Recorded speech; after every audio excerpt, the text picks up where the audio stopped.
What's happening? What's up? What's up? What's up? Billy Carson here, aka Forbidden Knowledge. Thank you for joining me tonight on the Forbidden Knowledge podcast.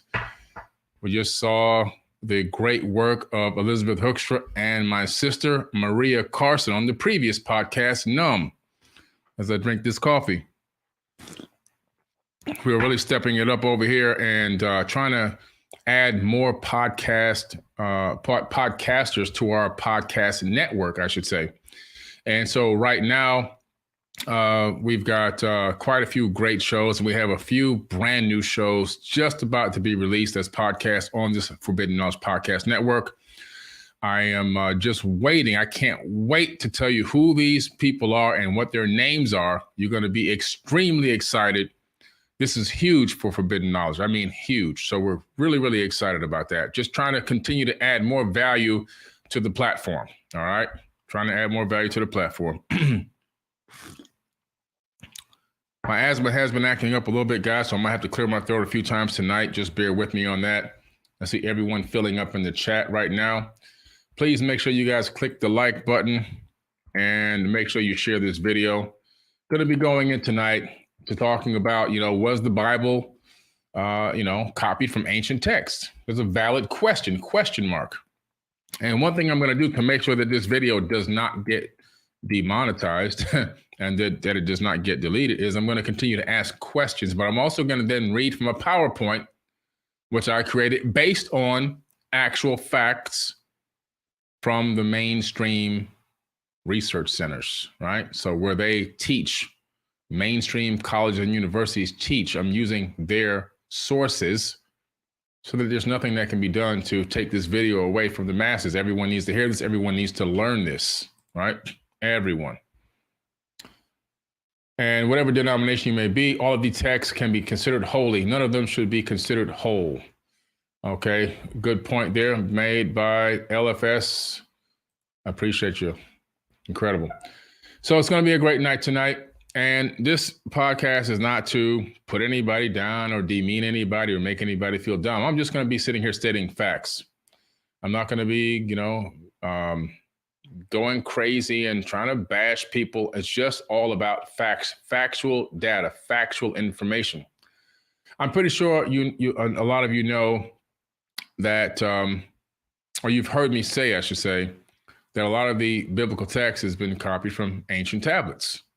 Now, this would be like a 5-hour podcast if I went through all of the text. So I'm going to break it up into episodes. This will be the first of about 3 or 4 episodes that I'm going to do tonight. And I'm going to start off with the basics and the very beginning. I'm going to go to the very, very beginning, like starting with Genesis. By the time I get to the 3rd or 4th episode of doing this, I'll be all the way into the New Testament. Because a lot of people say, well, that's how it was, and, it was just, that was the Old Testament and the New Testament is something. No, it's not something totally different. It's still plagiarized. It's all plagiarized, including the words of Yeshua, aka Jesus. His words come out of ancient text as well. And we're going to look at that throughout this little mini series of podcasts that I'm going to do regarding the biblical text and the ancient Sumerian tablets. Okay. First, let me try to get this PowerPoint all set up here. I have one here for you guys. I'm going to open it up and then I'm going to save it as a PDF file and upload it. Meanwhile, I see everybody in the chat room building up. I appreciate it. Please make sure you share this information. Share the link to this video. We want to get as many people on this video as possible so that the people can begin to learn what the heck is going on out here and what they are believing in. What they're believing in. What are the sources of what you believe in? And the reason why I decided to do this way is because you have to begin to present people with information that is backed by sources that they can look up on their own, that they can then begin to get an understanding that, oh, there is a lot more to the story than I thought. This one book that I've been reading is not the only end all and be all source of information. As a matter of fact, a lot of the information in here was copied from other books and tablets and texts from all around the world. And that's what I intend to do across this series. I'm going to call it a mini series that I'm going to do on ancient text, of the Bible coming from ancient texts, being copied from ancient texts. That's going to take me through quite a few books and scriptures and tablets. Tonight, we're going to look at some of the Enuma Elish. We're going to look at the Epic of Gilgamesh. And we're also going to look at the debates, which is another Sumerian tablet that very few people know about, which talks about the story of Cain and Abel. That's about all we'll have time for tonight, because like I said, I can make this into a 5 or 6 hour show, but we're going to break it up into pieces. That's how we're going to do it. All right. Pretty interesting stuff tonight. And I want to thank everyone for taking their time to come on here. And then I have a very special announcement, because I have a very special impromptu podcast that I'll be doing tomorrow night. And you're not going to want to miss this one. Matter of fact, I'm going to show you. I'll wait. Let me put it up at the end. The cover, the thumbnail cover for this one, is going to be dynamic. It's going to be something sensational, I should say. All right. Very sensational. So with that being said, let's start talking about the biblical text. First of all, we're talking about the civilization that lived in Mesopotamia. Now, Mesopotamia is an ancient region which used to, in ancient time, encompass part of Africa. Now, due to the modern era and the redrawing of boundaries, you see where Africa starts, but Africa extended up into the Middle East in that time frame. As a matter of fact, in the Sumerian tablets, they call some of the first peoples there the black-faced people. And these people were part of the African continent. Over time, as Mesopotamia became Iraq and Iran and the Middle East, and there's a whole story behind that, because we know that the Arabs invaded that region. They attacked, they killed a lot of people in order to subdue the land and subdue the area, including Egyptians. And this is not anything that I'm doing to agitate anybody. It's just a fact. They teach you this when you go to Egypt. I mean, the story is right there in Coptic Cairo. The Arabs came in and they slaughtered millions upon millions of Egyptians. And the rest who survived, they forced them to speak Arabic, which is why today most Egyptians have no clue how to speak Egyptian. And they also have no clue what their hieroglyphs actually say. They just started teaching hieroglyphs again in school in Egypt about 3 years ago. Okay, so there's generations of Egyptians that can't even read hieroglyphs. Incredible stuff. No matter what you look at, when you look at religion, it always tends to seem like there are just so many situations where there's people being slaughtered to force a particular belief system on a group of people. It never seems to be truly done out of love, okay? It never seems to be truly done out of love. Thanks again. And so, it's just pretty interesting, because when you look at the life of a person that's heavily into religion, believing in the one God system, and there's a couple of different religions there, not just Christianity. Primarily, they all have the same end belief that if you don't believe in this deity, the end result for you will be death, permanent death and suffering, but not death that you would disappear and never come back. Death that you are dead in the body, in the physical form, but eternal life of suffering going on and on and on. Some of these cultures believe that, if they die in the flesh, by committing these acts of these egregious acts, I should say, like, suicide bombings and things like that, that they believe that they're going to go to an afterlife in a paradise, and they're going to get a special gift from Allah, and they're going to be given virgins. Usually it's about 13 virgins is the belief system, right? 13 virgins. And, when I first heard that, I was asking myself a question like, thank you, Latoya Ray. I was asking myself a question like, why would I want 13 virgins to commit suicide and kill people and do these acts in the name of Allah, right? These egregious acts against other people on the planet, flesh and blood people. Why in the world would I want 13 virgins Because if I'm going to be living eternally and living forever, as these people seem to believe, wouldn't I want unlimited virgins? What happens when I run through the 13? I mean, can I get the unlimited virgin package if I'm going to kill myself with a bomb? You know, these are the things that make me think. I just have to ask these questions to myself sometimes when I'm sitting around. I just, I think about these things. It just makes me, beg to ask the question like, 13 virgins, but I'm going to live eternally and I can only get 13? Nobody thought to ask for the unlimited package? I'm just asking. I'm asking for a friend. Okay, I'm just joking what you got. But you see what I mean?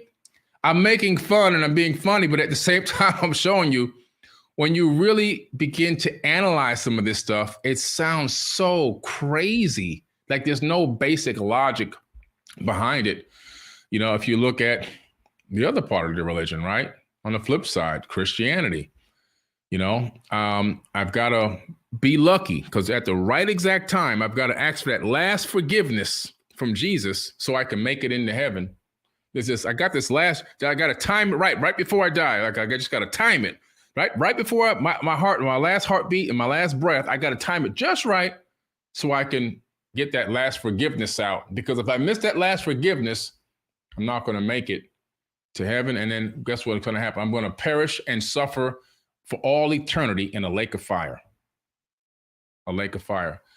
And what that tells me a lot about Christianity and me talking to a lot of Christians and knowing the Bible inside and out, upside down, better than 99% of the pastors that are out there, I become to realize something very interesting.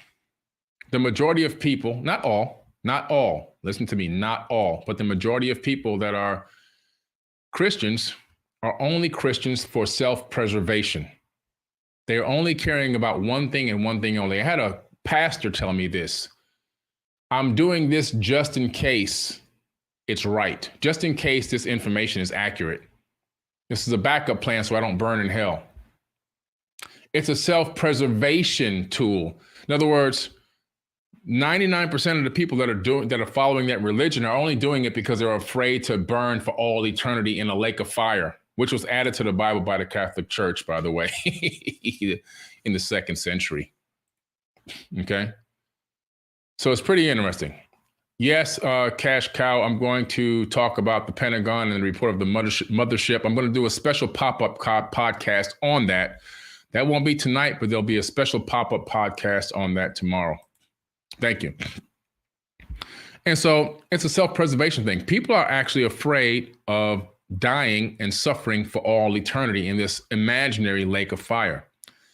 What I began to realize the more I analyzed ancient texts and tablets and scriptures and cylinder scrolls and papyruses and biblical canonized texts was that heaven and hell is a state of mind. The more ancient sages and wisdom keepers that I went and met all around the world and talked to and sat with in the bushes and everything else, it's all about a state of mind. And that people that believe in the religious texts as being a real heaven and a real hell, and the hell being the biggest fear factor of it all, primarily are operating in fear, and where there's fear, there is no love. So if I'm doing these ritualistic acts on a daily basis and begging this outside source to forgive and save me all the time and trying to time it just right so I don't be cast into this eternal lake of fire and suffering for all eternity and all time's sake, what's really happening is I'm more worried about saving my own skin than really the religion. The religion is just the side thing there that happens to be around. But what's really happening is just in case this thing might be real, I'm going to practice this thing. And I do mean practice. I'm going to do it as if, my heart's really into it. But when you dig down into the deep psyche of it all, the person is just into it for self-preservation. Think about this for a minute. If your God is all-knowing, omniscient, omnipotent, all-loving, never changing, and all these terminologies that they like to tell you, and you understand that as to be a supposed fact, never question it.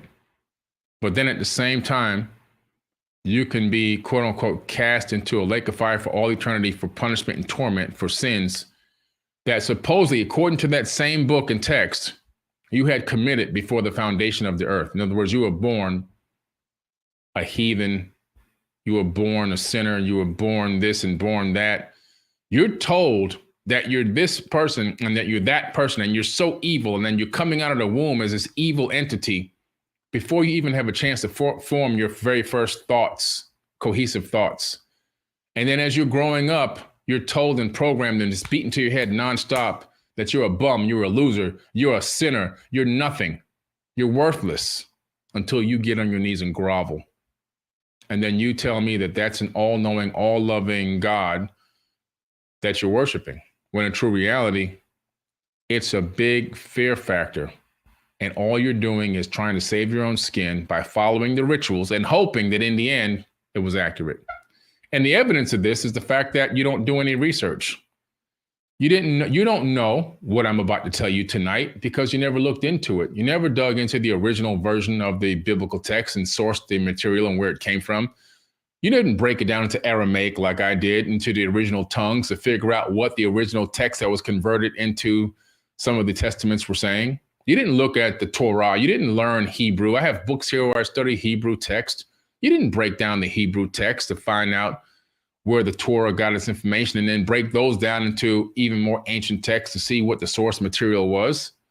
You just took it hook, line, and sinker and said, you know what, this is what I got to do because everybody told me I had to do it. And if I don't do it, I'm going to suffer for eternity. So this is a big part of why I do what I do. It's about education. It's about awakening. It's about showing people that before you jump headfirst into something and stay with it for the rest of your life, maybe you should take a pause and drop some of that fear and start digging a little bit deeper, just so you can get a better understanding. And after that, if you still feel that that's the thing for you, phenomenal. I have plenty of friends that are Christians, plenty of friends that are Muslims. Hey, and we get along great and we hang out, we do great things together. But at the same time, hey, they know where I stand and I know where they stand. And if they, after having the knowledge and the wisdom, if that's for them, then that's for them. That's phenomenal. But at least give yourself the opportunity to take a look and see more information about what you have literally programmed yourself to believe in, and also your offspring and their offspring and their offspring for future generations. What are you beating into somebody's head? Tonight, we're not going to go deep into a lot of the logistics of it. We're going to be talking about source material. Where did some of this stuff come from? And it's so much that I've got to do it in stages because it's a lot of text, all right? To keep this video safe from demonetization and to keep it running, I'm going to use source material. And that source material primarily is going to be coming from Encyclopedia Britannica. And so for that case, I don't have to worry about demonetization. J.C. Clark says, so do you pray too? I agree with what you say about Christianity, but I'm programmed to pray. Praying is phenomenal. I pray every single day. And that's a great question. See, a lot of people think that I don't believe in God because I don't believe in religion. And the fact of the matter is, and I've said this 1,000 times, but some people are just finding me for the first time, I believe in a creator of the universe, of the multiverse even. Because why? My studies in quantum physics have showed me that there is proof and evidence that we are living inside of a creation, that there is a creator of all, and that this creation is imbued with divine energy. And that divine spark that created everything in the entire multiverse is in every single atom in my body. And because of that, I am divine and the divine is divine. So that means I am God and God is me. We are all God walking in the flesh. As a matter of fact, God is experiencing what it's like to be a human being in the third dimension, walking in the flesh through each and every one of us.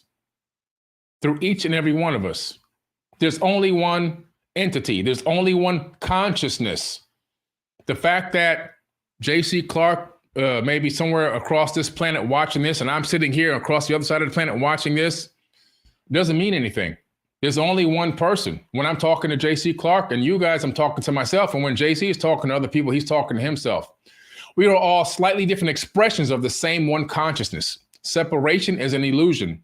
Distance is an illusion.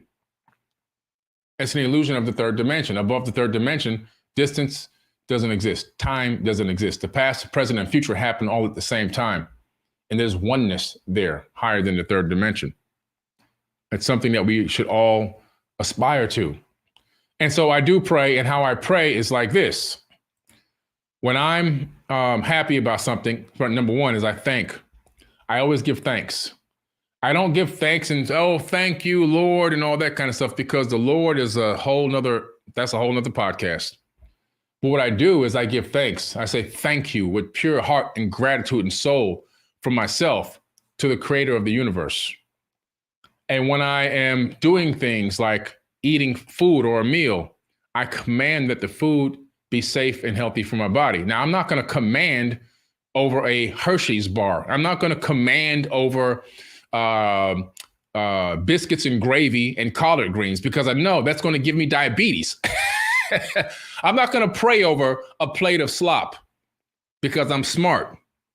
But if it's food that's good and healthy, I want to command that it's safe. In other words, that there's no salmonella in it, that there's nothing in there that's going to be detrimental to my body, no bacteria that was unforeseen, things like that. When I travel, I command that I arrive at my destination safely, things like that. That's my method of praying, knowing the end and believing in the end before the end. And why can I command it? I command it because the same power of commandment and the same power of control and creation is inside of my body. I have a fractal of the creator living inside of me. And so because of that, I walk in that power. And so I'm a walking prayer, and so are you. Everyone is a walking prayer. What is praying? Praying is looking to cast a spell. The Christian may not want to admit that because they're going to say, oh, that's of the demons and all that kind of stuff. No, when you pray, you're trying to cast a spell. When something goes wrong and you start praying, you're trying to say words outside of your vocal cords to an outside entity, but you're really speaking to the universe, and you're trying to get things to alchemically convert to your favor. It's a spell. You're trying to cast a spell. That's what praying is. But when you pray from a position of weakness, where you're begging, hoping, and wishing, and you're pushing out that low frequency energy into the universe, you're going to get more of that back. And so I pray from a position of power. And my position is thank you, unconditional love, and commanding. If somebody cuts me off in traffic, I don't get angry and start chasing them down and flip them off the middle finger and pulling out a gun and all this kind of stuff. I just say, bless that person. They could be in a bad situation. They could have got a phone call that their kid just got hurt in school. They could be having a medical situation. Their wife could be having a baby at home or something. Or they could just be careless. Bless them. Let them make it to their destination safely. That's how I pray. You see the mindset, you see the difference in thinking there. It's a totally different way of thinking, a totally different way of seeing the world. It's a totally different way of living through spirituality. Spirituality. If you ever seen that meme where you have a fish bowl and you have a fish inside of the fish bowl and the fish bowl's in the ocean, that's religion. Outside of the fish bowl, swimming around the free ocean is the fish. That's spirituality.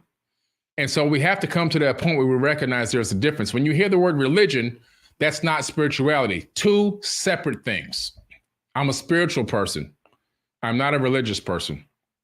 And I understand now, through many years of dedicated research and traveling the world and studying, that the power, the true power to help and bless people in this world, and the true power to make a true difference and higher levels of consciousness availability, is only through spirituality.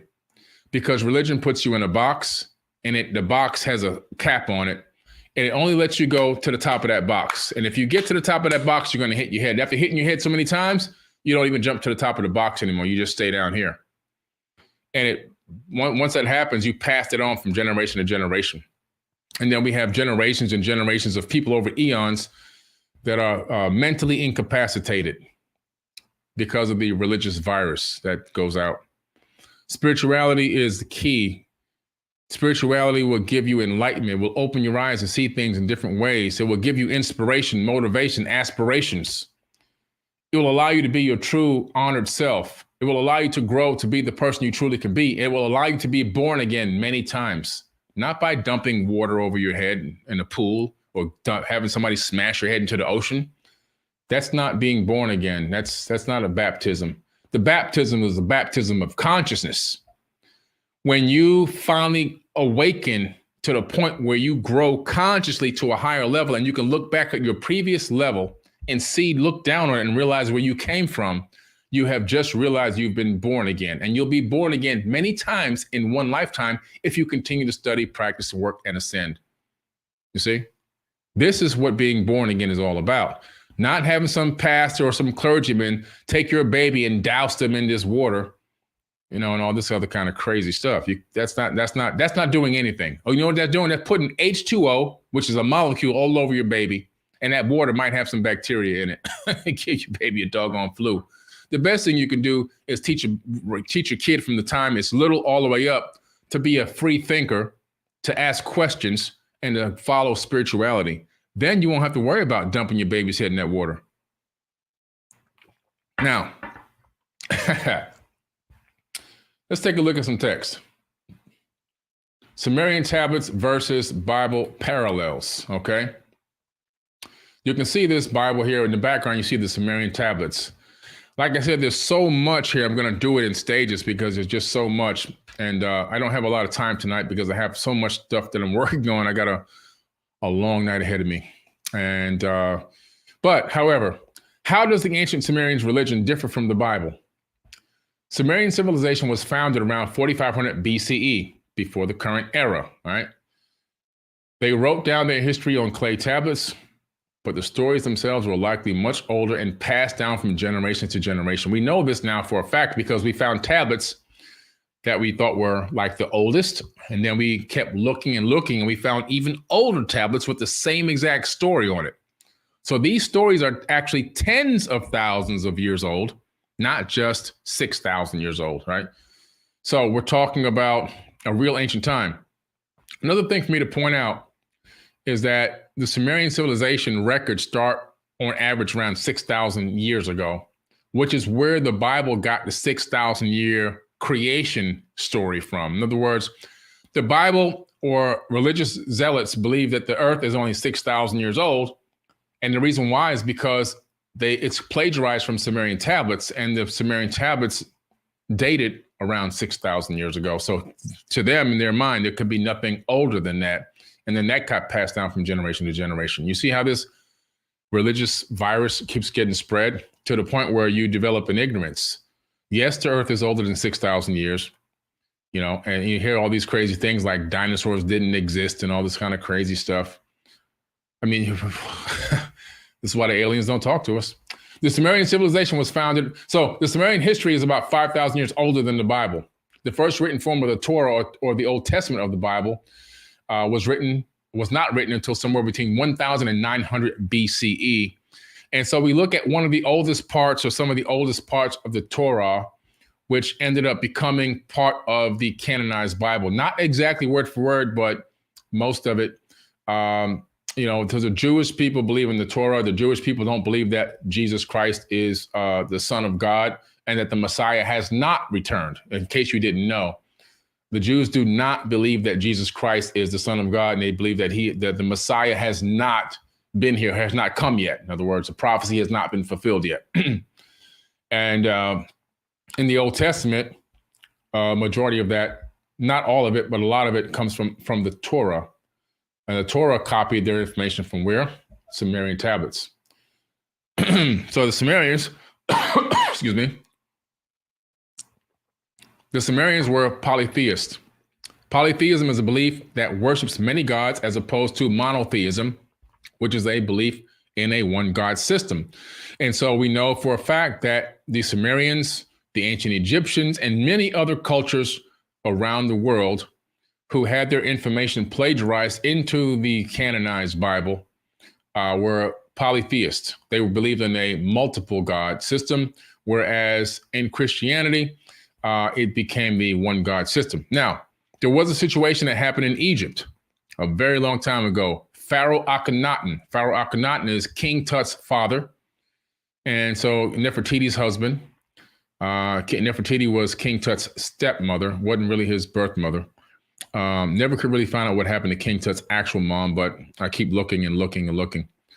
But either way, Akhenaten had began to worship Amen, Amun-Ra. Now, Amen told him, listen, there's only one God but me. I want nobody worshiping any of these other gods who actually were his relatives. These are the Anunnaki Atlantean people that were ruling over the lands all over the world. The Atlantean civilization was a global civilization. And he said, you know what? I want you, and I'm going to take this down for a second while I'm talking. He says, you know what? I want you to begin to force everyone to worship me and give thanks to me. Okay, this is Amun-Ra. And so Akhenaten is like, well, what will you have me do, my lord?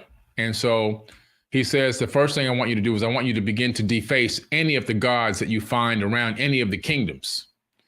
And so if you go to Egypt, like I just took a whole team of 70 people, a crew of 70 people with me to Egypt in October last year. I played the highlight video here many, many times. It was a great, great tour. I was the tour guide there. Everywhere we went, what did we see? The faces and the bodies of the ancient Egyptian gods chiseled away. Under the order of who? Pharaoh Akhenaten. The beginning of the monotheistic era that he was trying to usher in, and he had amassed a huge following of people that were on board with him. This is where the Bible stole the information for the mass exodus. So Akhenaten then eventually pisses off a lot of people throughout Egypt. A lot of these other polytricksters and other big name people were like, we got to get this guy the heck out of here. They force him out. And when he leaves, he takes with him a huge mass following of people. That was the exodus out of Egypt. Why did the new Pharaoh chase him down, or the new king who was temporarily put in charge chase him down? Well, because he had taken the Ark of the Covenant out of the king's chamber of the Great Pyramid at Giza. And that was part of their power source. When he crossed the Sea of Reeds, not the Red Sea, he crossed the Sea of Reeds, a much smaller, easier to cross, and closer sea. That's where the water came crushing back. Now, when you read into the geological studies and look at that region like I've done on the planet, you'll discover that we can do a geological rewind of that area. And when you do a geological rewind based on computer simulation, we discovered that there, around that same time frame, there was actually a massive tsunami in that region. What does a tsunami do? It sucks all the water out into dry land. And then what happens when a little while later, the water comes crashing back? Yeah, and so that is the story. So Moses, in my personal opinion, most likely was Pharaoh Akhenaten, who took the people with him. There were no slaves in Egypt. Let me repeat this again. Not slaves of people's homes, but slaves building pyramids. Let me rephrase that. There were no slaves building the pyramids in Egypt. We know this for a fact because the temples in the Giza Plateau region, we found all the actual tablets in there that talk about the workers. It talks about how much they were paid, and it talks about their medical benefits. It talks about arms that were broken, legs that were broken, people that needed medical help, medical assistance. You don't do that for slaves. You don't pay slaves. These people were not slaves, okay? They were not slaves. So, pretty interesting stuff. He had amassed a huge following of people to go into the monotheistic mindset, the one God religion, which is very, very important. He ends up migrating out of there. And, you know, you find out that he ends up in Kush, the people of the black land, the black people. He ends up getting a new wife down there and creating that whole civilization down there. Pretty interesting stuff. The Enuma Elish. Let's go into this for a second here. When in the height, heaven was not named, and in the earth beneath did not bear a name. And the primeval Apsu, that's the waters, who begat them, and the chaos, Tiamat, the mother of them both, their waters were mingled together, and no field were formed, no marsh was to be seen. When the gods, none had been called into being. You see how they talk like Yoda from Star Trek. Now you know where George Lucas got Yoda's dialect from. He got it from the Sumerian tablets. And no field was formed, no marsh to be seen. When the gods none had been called into being, and none bore a name, and no destinies were ordained. Then were created in God's midst of heaven, Lamu and Lahamu were called into being. Earth and we're talking about, the moon and another planet. So Mars. And so we're talking about here this Tiamat, which actually was destroyed in the Enuma Elish. And the water, it was a water-bearing planet, and the waters from Tiamat then became the separated waters from the waters, which made that into biblical text. And a new Earth coalesced, or Earth actually coalesced. Earth was actually a chunk of Tiamat. Earth was a part of this broken off piece that flew away from Tiamat and recoalesced with the waters that were already there, the organic material for life and everything else. It recoalesced as a planet, taking the third position of the sun, as Tiamat became the asteroid belt going around the sun. The asteroid belt is Tiamat, the ancient, broken, destroyed planet, through two planets colliding together. If you read the Enuma Elish, it also talks about the fact that because of that situation, Mars was formed. Mars used to be an actual moon of Tiamat, but it was slung into a very strange elliptical orbit around our sun. And when you look at Mars, you see one side is charred and the other side is smooth. Why is that? Because the side that was facing Tiamat, when it blew up, a lot of that debris hit Mars and charred that side. And it also made it shift its pole of the crust about 45 degrees. More evidence that Mars used to orbit Tiamat. And also, when you do a geological rewind, you find out that it used to orbit closer into the sun and that it was probably orbiting Tiamat itself. And then the moon, it talks about the fact that the moon was tugged away, when you dig into the text, gravitationally with a huge chunk that recoalesced as Earth. The moon, according to the Enuma Elish, I have to say it that way so they don't take my video away. According to the Enuma Elish, the moon that we have did not come from a collision between Earth and a gigantic asteroid or comet. It came from orbit around Tiamat. As Tiamat was destroyed and became the asteroid belt, the moon, which we call our moon now, was tugged gravitationally along with this huge chunk that recoalesced as the planet Earth. But what's interesting is this whole text right here is pretty much almost identical in the book of Genesis. If you open up the book of Genesis and begin to read the creation story, you begin to see this virtual story without the moon and Mars, but the rest of it, you'll see it there. The Enuma Elish resembles a few parts of the Bible, especially Genesis 1, both being the temporal clauses. When above and in the beginning, in the ancient world, the sea was associated with chaos and destruction. The Bible includes a number of texts which God battles and tames the chaotic sea, like Marduk. Who is Marduk, by the way? Marduk is Amun-Ra. Okay, that's who Amun-Ra is. Battling Tiamat. Tiamat is the planet that exploded.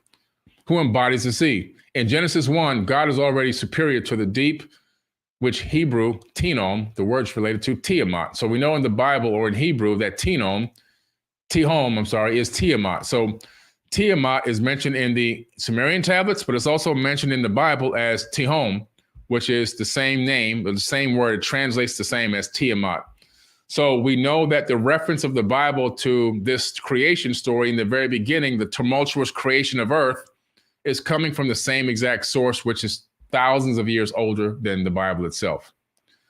Rather than creating out of nothing, both God and Marduk create by giving order to chaos.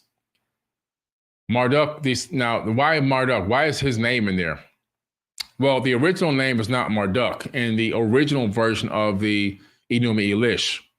If you look at the older tablet, which was discovered later, you find out that Marduk was not the name on the older tablet. It was Nibiru. And when Marduk was ruling over the earth, Amun-Ra, he decided to change the name of Nibiru to Marduk in a newer tablet, still thousands of years old, but not as old as the super ancient tablet that was discovered, right? Which for Marduk means creating out of Tiamat's corpse.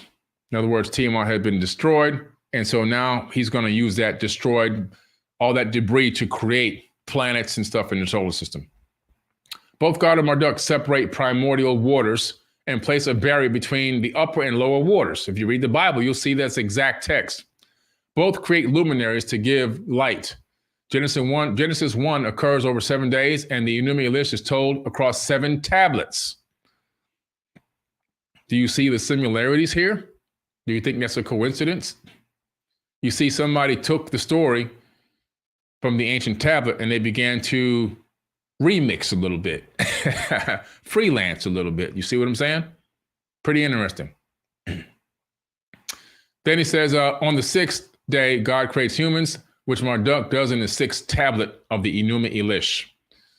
No, listen, there's no coincidences. While God marks humans as special by making them in God's image, Marduk has man created from the blood of a slain God. God orders humans to work and care for the earth. Marduk assigns work for the gods to humans, and so the gods can rest. So basically, it's the same exact story. Finally, both the Enuma Elish and the Bible, right, include stories about the founding of Babylon, which is Babel in Hebrew, including the building of a tower or ziggurat, which I talk about many times in many of my clips, the Tower of Babel incident, which comes out of the Sumerian tablets.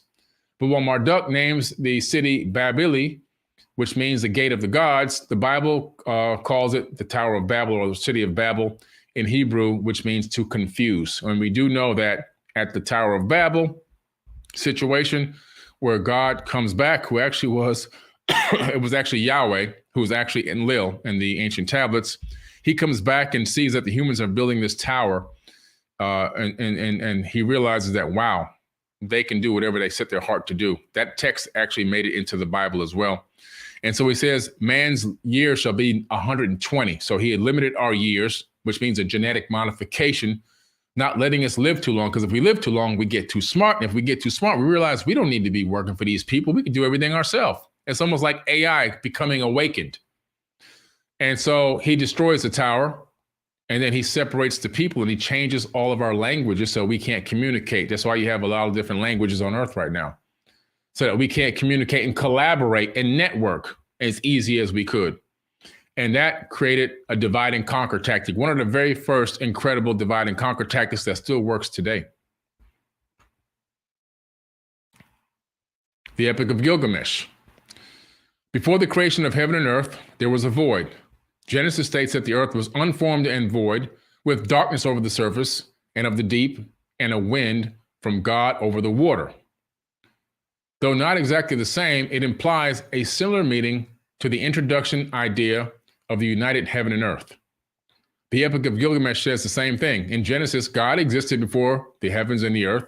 The Epic of Gilgamesh's introduction is not entirely clear about the gods who existed before the separation of heaven and earth, but we know that they did exist because they talk about them all the time. So we know that the Epic of Gilgamesh, which is a huge story, and out of that huge story, which predates the Bible by thousands of years, you get the story of Noah's Ark, which is a tiny fraction of the Epic of Gilgamesh. And the Epic of Gilgamesh is taught in universities all over the world in ancient civilizations. Okay. When I took my course at Harvard University in ancient civilizations, you have to know information about the Epic of Gilgamesh. Eridu Genesis and the Great Flood. In the Sumerian version of the flood story, the gods decide to destroy the human civilization. In the Epic of Gilgamesh, the gods decide to destroy humankind because they are being too noisy while the gods are trying to sleep. Excuse me, the asthma's acting up. But in the Eridu Genesis, they lack a clear explanation as to why they're really doing this destruction. It's just saying that, look, there's a flood coming. Enki, betraying the other gods, tells the protagonist Ziusudra. Ziusudra in the ancient Sumerian tablets is actually Noah in the Bible, of his plan and how to avoid dying in the flood. He instructs him to build an ark. And we found the actual ark tablet. This ark tablet is a real tablet. It was discovered only about 4 or 5 years ago.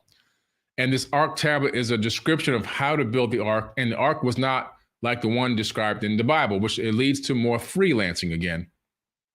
The ark was described to be had built as a round ship or submersible, and it had corridors in there. And the instructions were not to take two ants and 2 praying mantises and 2 lions and 2 sheep and 2 elephants and all the animals from all around the planet onto this boat, onto this round submersible. The instructions were to collect samples from your local area of your plant flora, seed, and so forth from around the local area, and some of your local livestock. That's it.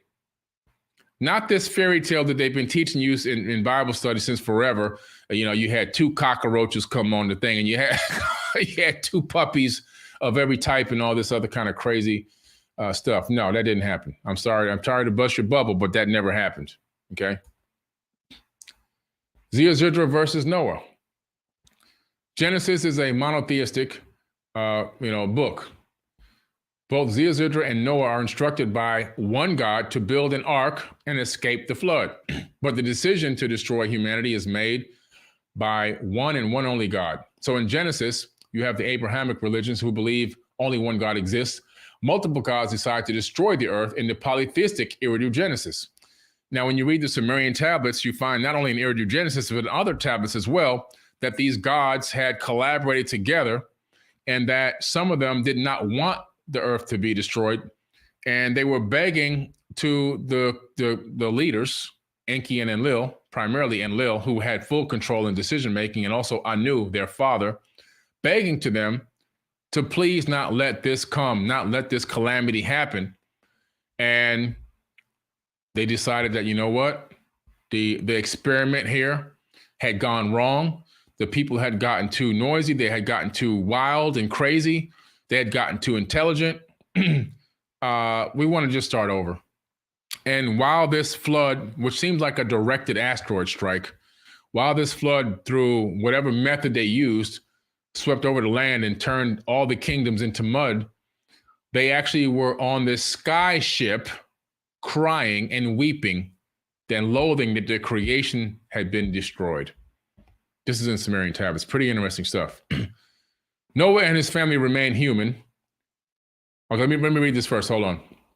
Okay, yeah. So Noah and his family remained human. After the flood, both Zidra and Noah are blessed by their gods, but in different ways. Zidra becomes immortal. So in the Sumerian tablets, the gods grant Zidra immortality by giving him some type of genetic mutation, allowing him to live an extended lifespan. Not necessarily immortal for eternity, but an extended lifespan. In other words, more than the 120 years. And when you look at it, then you see that Noah and his family remain mortal in the Bible version, right? In the book of Genesis, God establishes a covenant with humankind, promising to never destroy them again. The promise that God makes to Noah sets Abrahamic religion far apart from Mesopotamian polytheism. The Mesopotamians believed that they had to constantly keep the gods happy, or else they would wreak havoc upon the earth, even when all their efforts, so forth and so on, were being met and unpredictable. So what happens here is you see, and let me pause from here and go back full screen. This is another good example of something I was talking about earlier when we first started this podcast. The fact that the illusion in the biblical text that, we saved your family and everything's going to be all good. But if you look at the story after the family's been saved and they're starting fresh again, right? It also says in the Bible that not everybody died. It also says in the Sumerian text, not everybody died. So Noah and his family were not the only people left. Read it good. Read your good book good. I know the book like the back of my hand. I know the book like the back of my hand. There were giants that survived. The Anunnaki, they call them the Anak. They survived the Great Flood. And there were other people that also survived the Great Flood. So pretty interesting. So it wasn't just Noah's family. Now, here is where it gets really important. You have to understand through genetics. Noah's family did not have enough genetic diversity to repopulate the earth. Think about that. I want you to go and think about your initial family, you, your wife, your kids, and just with your own mind, think about this for a second. Think about your job now has been issued to you to repopulate the entire planet from this small genetic pool. What do you think is going to happen after y'all start having sex with each other? You're going to have a whole bunch of disabled people walking around with deformities, mental illness, right? You can't even go past the second or third generation doing that before everything falls apart. You definitely ain't going to create 8 billion people from that small genetic pool. Just like Adam and Eve did not create 8 billion people. Two people did not create 8 billion. There were people here already. Adam and Eve was just two of many that already had existed. You see? This is basic bare bones biology, like biology 101. Like if you go to university and tells on your test, they ask you a question on your test, if you can mate with your brother and sister and create 8 billion people, and you put yes, you fail that class. You fail. And I dare you to try it in real life and see what happened. Right? So we got to start thinking more logically. The thing that happened after Noah's family survived, they met other people, other survivors. They built a new civilization. They kickstarted another civilization in that region of the planet. Other people were thriving in other parts of the world. But what's interesting is they go right back into the same old ritualistic things, trying to keep God happy, trying to satisfy God all the time by having sacrifices and this and that. They went back right into the same old system again. So even though the biblical text is trying to say that, hey, they just, they were blessed and they could start fresh again, not true. It's the same as the Sumerian version where they had to keep trying to keep the gods happy through sacrifices nonstop. You see? Rigor 49er. So are the Anunnaki and the Nephilim the same? They are absolutely the same people. All right. Oops, I'm clicking the wrong button here somewhere. All right, there we go. All right, so let me go back in here again.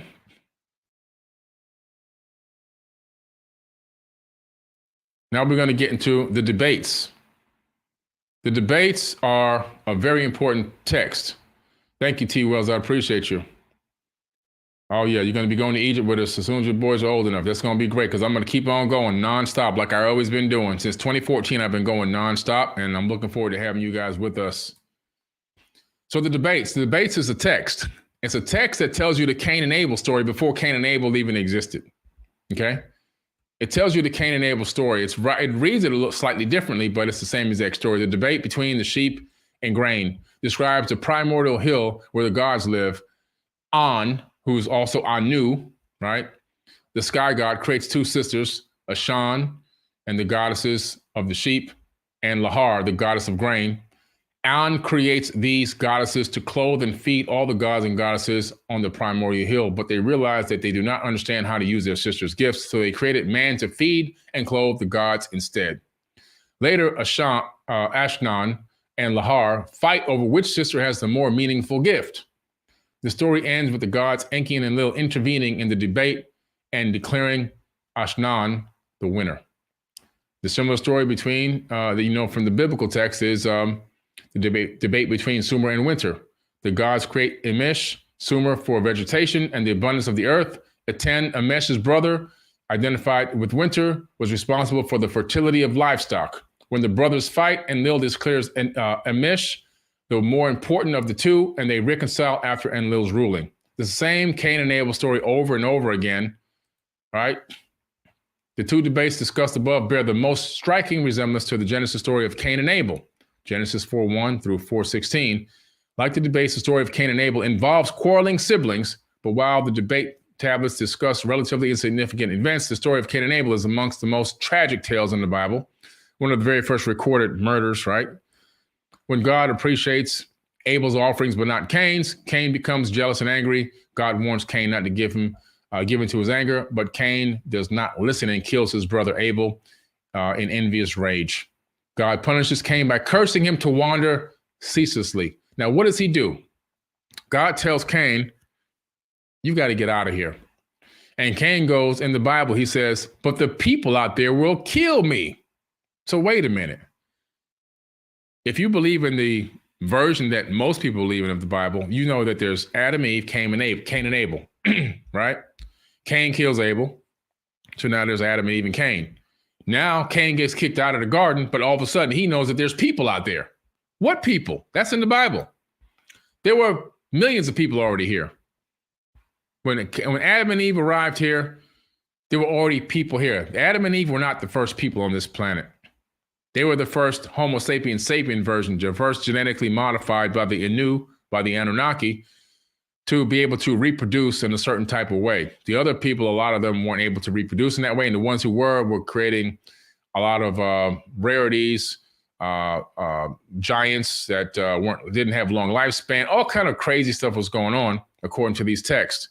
But when you look at the story of the Adamu, when Isis says, I'm going to take this baby to term and I'm going to bring forth the first one that works the proper way. And she takes one of the existing hominids, which was our cousins on this planet, takes the egg out of her womb and puts it into her own womb and takes it to term for 10 months. And then she gives birth to the Adamu, which means first man. That was Adam. It means that he was the first perfectly created man that can actually reproduce on his own, that had enough common sense and logic and wisdom and understanding to take orders, but also to think for himself. And then they tried to mate him with some of the other people that were there, and the mating wasn't working. So then they took some more genetic material from him, and then they cloned or recreated an Eve and had them mate. When they figured out that worked and they can have a baby, then they duplicated that experiment over and over and over again. They made a lot of Adams through the same process. Not Adam having babies with Eve, but them creating new Adams and new Eves and having them live in this Eden, E-D-I-N, which was located in Mesopotamia, which is now modern day Iraq, according to the tablets, not according to Billy Carson. And in this mating area, they had certain specific times they could and couldn't mate. And if you violated that, you would be punished. So they were cattle. They were like cattle. And that's why when Enki comes and sneaks up into the garden and starts giving them knowledge, that was the snake. And Lil comes back and discovered that they had to gain some knowledge about themselves and realized that they weren't animals, that they were sentient beings. He gets pissed off and calls his brother a snake in the tablets, you see? Unlike the debate between Sumer and Winter, Cain and Abel do not reconcile. It is a story that teaches us about the consequences of our actions, human fallibility, and so forth and so on. So basically, it's a remix of ancient stories. All this is remixed stuff, you see? So we do a little comparison since we're wrapping up part one of a 4-part series. The Sumerian tablets. The oldest tablet recorded dates back to around 2300 BCE, but the story is likely much, much older. We're talking about tens of thousands of years old because now we have found tablets that are much older than 2300 BCE, okay? It's polytheistic, multiple gods, has many recorded creation stories that are often incomplete because of broken tablets and such. But ironically, the parts that weren't broken make it into the Bible. Interesting. Then you have the Sumerian tradition, which includes the Great Flood story, Eridu Genesis. Ziusudra is rewarded with eternal life. The Sumerians wrote many debate stories called disputations, which mimic Cain and Abel's story. And you look at the book of Genesis, there's side-by-side comparison. You see the comparisons there.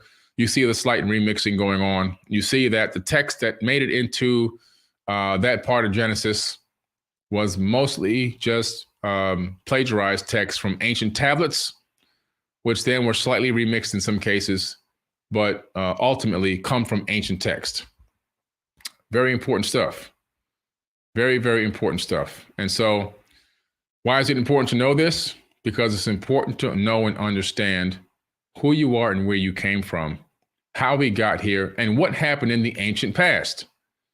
Because until we find out what really happened in the ancient past, we can't plan for a better future because the past is prologue. We're in a loop. This stuff keeps happening over and over and over again. We keep going through this vicious cycle of rise and fall of civilizations. We keep going through this vicious cycle of situations that happened in the past reappearing on our timeline and happening over and over again. See, if you go back in time to 2023 BCE, you'll find the same exact stuff we're going through now happening back then. Not necessarily with the technology level, but with the social issues. You'll find it. Every section, every era of time that you have in our current era, match and go back and study history for that previous area in BCE, you'll find the same stuff happening. It's like we're in a time loop. We keep doing it over and over and over and over again. Until we understand and know this kind of stuff, until we dig deep into the information that we've been fed and forced to analyze it, break it apart, rip it apart, and put it back together again, until then, we'll continue to go through this vicious cycle of rise and fall of civilizations, rise and fall of awareness and knowledge, and ascension and wisdom. We'll keep getting to a certain point and falling right back down again. At some point, we got to learn how to walk, and then we got to learn how to run. You see? Thank you, Big Fire Gaming. I appreciate you. It's this big cycle, you know. He says, let me see what he says here. What happened to the Anunnaki? Why are they gone now? Good question. The Anunnaki actually are not gone. They're still here. If you look at the text, you discover there was a second pyramid war which occurred between Amun-Ra and his relatives. Some fled and some stayed. They actually dropped what they called, listen to this, weapons of mass destruction on this planet. WMDs. Yeah, in ancient times. You thought George Bush Jr. came up with that term for the Iraq War? Where do you think he got it from? The tablets. And in this dropping of these weapons, it created something called an evil wind in the text. And then this evil wind, whoever was in it, where this evil wind was moving, we're talking about nuclear fallout of some type, or radiation fallout. People's fingernails were falling off. Their hair was falling out. Their nose and eyes were bleeding. This is all symbols. Their skin was boiling. This is all signs of radiation sickness. And when you look at the region that it was talked about being dropped in, you find the Mohenjo-Daro in the Indus Valley.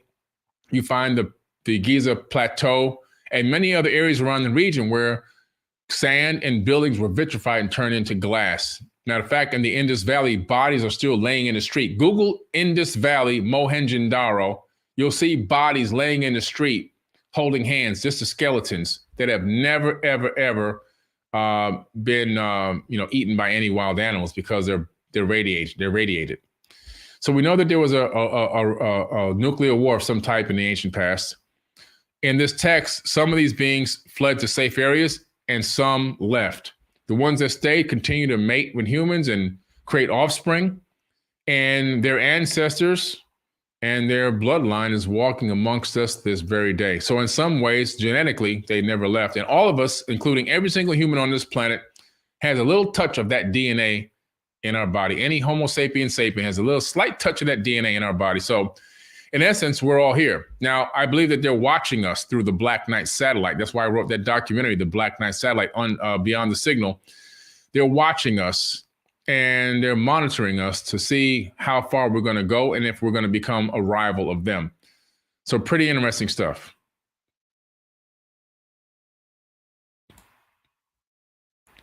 Terrence Tech says, hey, Billy, what's the great book for the etymological words of the Bible in Hebrew, Aramaic scriptures?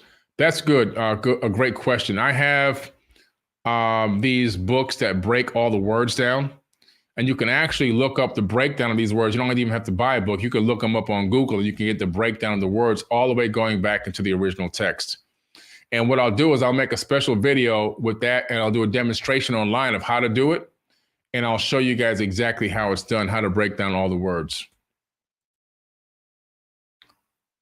Yeah, here. So many people. Oh, DJ Quicko. When the man holding water appears, go within thyself. Thank you, DJ Quicko. And I'm sorry if I missed anybody else that was doing that. I'm going to do a video, a pop-up podcast tomorrow talking about the mothership that they talked about on mainstream news with probes coming out of it. That'll be a pop-up podcast tomorrow, which I think is going to be amazing. I'm going to talk about that object. And I think it's directly related to the Black Knight satellite, in my personal opinion.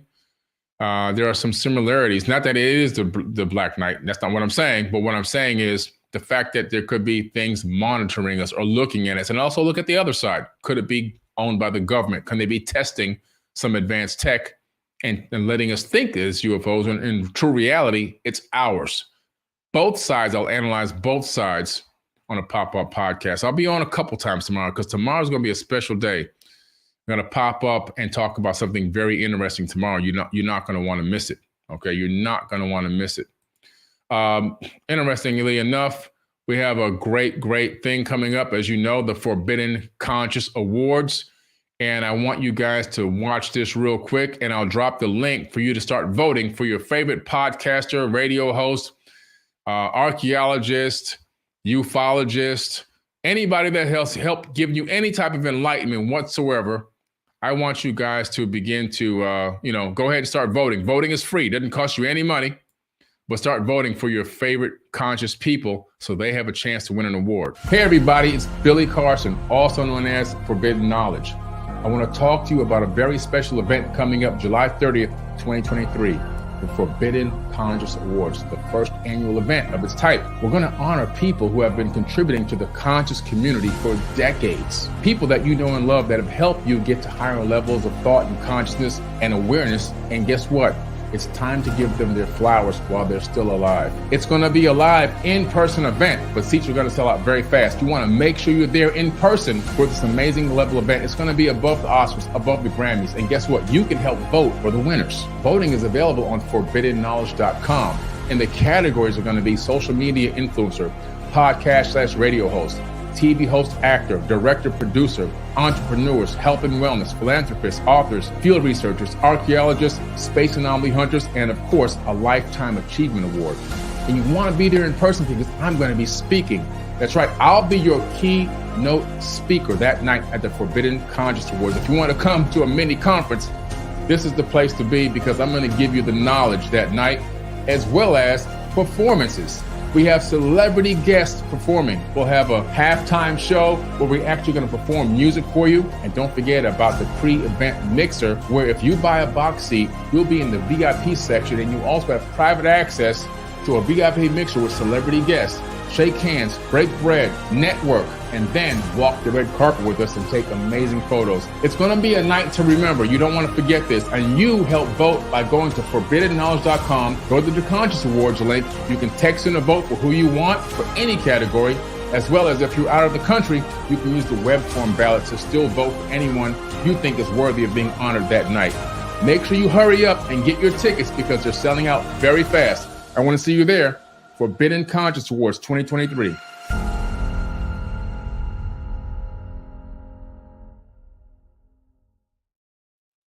It's going to be an amazing night. I'll be speaking that night. I'll be your keynote speaker. I'm going to give you a mini conference. If you've always wanted to come see me speak in person, if you have a copy of my book, bring it with you so I can sign it live at the actual event, take some pictures with you on the red carpet, and we have you come and enjoy an amazing show. I saw somebody had commented earlier that they'd rather watch something like this for conscious people getting awards than the Grammys or the Emmys. You doggone right. Respect to those people who get their awards for acting and singing and everything else, but at the same time, it's time to recognize people in the community that have been dedicating their lives and their finances and their health and everything else to trying to awaken humanity. And so we're going to recognize them and give them their awards while they still are alive, not waiting for people to pass away and say, oh, this was a great person. I wish we could have. No, we're going to do it now. And you guys can vote for the winners. So I encourage you to please go and vote. There's so many categories to vote for. I saw so many incredible names that I didn't even think of we have over 1,800 votes in already. And I've been looking at the names of people who are voting for different categories, and some of them, I'm like, wow, I didn't even know this person had this or that or this interest. I didn't know they had this much of a following of people who are wanting them to get an award. So this is so incredible. What we're going to do is when we get to the top 3 nominees in each category, there's going to be a special website made just for them. And then you'll get to go vote for the winner of those 3 in each category. And then we will have to order their amazing trophies. These trophies are gigantic clear quartz crystal pyramids, which are fully engraved with their names and everything on it. It's just, they're so beautiful. I actually have one here as a sample to test it and make sure it was just what it said it was. 10 pounds, it weighs 10 pounds. Amazing awards, far nicer than anything you've ever seen on TV given away. And we're giving them away at the Forbidden Conscious Awards. And we're also going to give away a Audi A4 at the award show, an Audi A4. All right, so the Audi A4 will be parked there. In order to win it, you have to be there in person. You can't win it from home. You have to have a ticket and be in the audience. If we call somebody and they're not in the audience, we'll have to pick somebody else. But the car will be there with a bow on top. They'll be handed the title and the deed that day at the Conscious Awards. It's going to be amazing. An amazing night to remember. You want to be there in person. If you've never been to a conference or a workshop or a class live, it's something you just don't want to miss. All right. Seats are selling out fast, so you got to get your ticket. July 30th, 2023. I want to see you guys there. Thank you for coming on tonight. I'm going to do this whole thing again. I'm going to continue to do these. This one topic, was the Bible copied from ancient texts, and I'm going to break it into 4. So I got 3 more episodes to go covering these texts, and I'm going to continue to show you, like I did tonight, side by side, verse by verse, the difference between the Sumerian text and now as I get further into it, you're going to see other texts, not just Sumerian. It'll be integrated with so many others. The Egyptian Book of the Dead, which is really the Egyptian Book of Going Forth by Day, the Tibetan Book of the Dead, the Mahabharata, the Vedas. We're going to get into all these different texts, and I'm going to start breaking down to you where a lot of this information came from, as well as, of course, the Emerald Tablets, which is a lot of the New Testament there. So it's going to be amazing, and I want you guys to learn. And of course, I always bring the receipts and tell you my sources. That way, you can go research for yourself. That's the most important thing. We want everybody to become their own researcher, not just have me sitting up here telling you everything, and then you're sitting up there going, yeah, that's what he said. Oh, no, I want you to research. I want you to learn. See, the difference between me and the other people out there in terms of religious sects, they don't want you to go out and become the deeper knowledge person, because they need to be the one with all the information that you come to give your money to. See, me, I want you to go out there and learn. I want you to become a better person. I want you to become wiser. See, when the student is ready, the teacher will appear. But when the teacher is ready, the master will appear. And you're all 3. You're the student, the teacher, and eventually you have the right and the willpower to become the master. And you can all do it. You can all do it. And forbidden knowledge will become common knowledge. And when forbidden knowledge becomes common knowledge, that means we're in the golden age. And that's where we're headed, period, point blank. All right. I appreciate you guys. I do want to play one more clip about the Mercedes-Benz AMG giveaway. And then I'm going to say my last final parting words. But we are giving away a Mercedes-Benz. We gave away the Rolls-Royce. We gave away a Ford Sport last couple of years. This year, we're giving away a Mercedes-Benz AMG.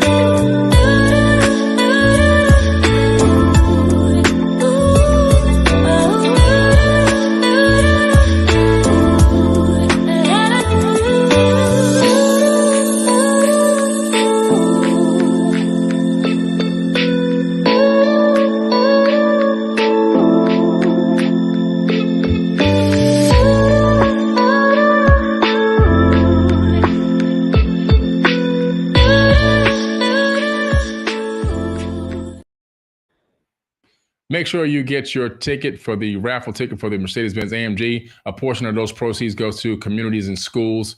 We've done videos with the board of directors on this YouTube account here. 10% of the money that they collect goes to administrative costs. 90% goes to the kids. That's where all the money you guys donate goes to as well. We cut checks to them all the time, and it's a great cause. As a matter of fact, when we sell books on our book publishing, we send them checks from that money as well. And it's a great program because they actually get the money to the kids where they need it to help the kids, underprivileged children in the inner city area, clothing, homelessness, tutoring, mentoring, you name it, they do it. And that's why we love them and we support it. And it's going to be an incredible raffle for somebody to get that car that they can actually keep. It's a full warranty on that car. The car only has 13,000 or 12,000 something miles, almost 13,000 miles on it. Bumper to bumper warranty by Mercedes-Benz directly. And when you win, you'll be given the deed and the title, and you can do whatever you want. Sell it or keep it. It's up to you. All right. Anyway, guys, we appreciate you guys. We love you. And I will be back again tomorrow several times because I got a huge announcement tomorrow. Make sure you look out for my a couple of my new thumbnails coming up on my premiere for the podcast that I'm going to be doing tomorrow night. It's going to be a little shocking, but you're going to love it. Make sure you're there.